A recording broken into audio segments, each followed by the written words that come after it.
j'ai d'abord rencontré Stéphane, et après j'ai passé le casting. Et ça c'était il y a 3 ans ou 4 ans, je sais plus. Et ça s'est super bien passé, on s'est très bien entendu. Et du coup, voilà, il m'a proposé et j'ai dit oui. Donc on devait le tourner pas très longtemps après s'être rencontrés, sauf qu'il y a eu le tsunami. Donc le film a été reporté Stéphane a intégré dans l'histoire le tsunami parce qu'il estimait qu'il ne pouvait pas parler du Japon sans parler du tsunami, de Fukushima, etc. Et on a beaucoup travaillé avec Stéphane, on a fait beaucoup de lectures, on a beaucoup parlé du personnage. De mon côté, il y a une émission, un documentaire sur Amélie qui est passé il y a, je sais pas, sur France 2 ou Arte. Et donc j'ai pris le son en fait de ce documentaire et je l'ai mis sur mon MP3 et je l'ai écouté en boucle pendant plus d'un mois. Je me suis dit peut-être que ça va servir.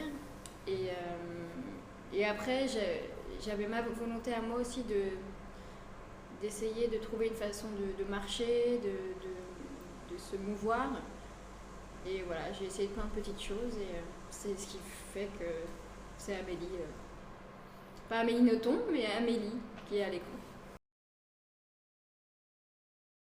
C'est quelque chose qui nourrit énormément l'univers d'Amélie. C'est un peu. Voilà, c'est un peu. Comment dire, la projection de son imagination en fait. Et de son esprit un peu dingue. Ça a été tourné en Belgique. À la fin, c'était le dernier jour de tournage sur fond vert. Et les décors ont été incrustés après, mais les costumes, c'est des vrais costumes. Le kimono de mariage, c'est un vrai kimono qui a été mis dans les règles de l'art par une vraie japonaise, et ça a pris 1 heure.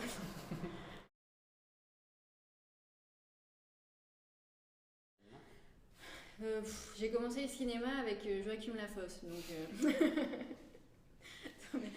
mon premier film m'a un peu permis de passer au-dessus de ça. Enfin, effectivement, c'est mon corps, mais voilà, il n'y a personne qui est là pour juger mon corps ou dire. Enfin, ceux qui le font sont débiles, je pense.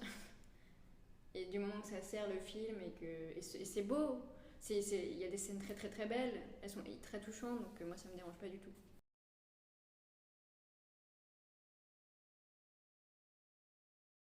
Bah non, déjà juste effectivement sortir de la jeune fille et passer dans des rôles plus matures.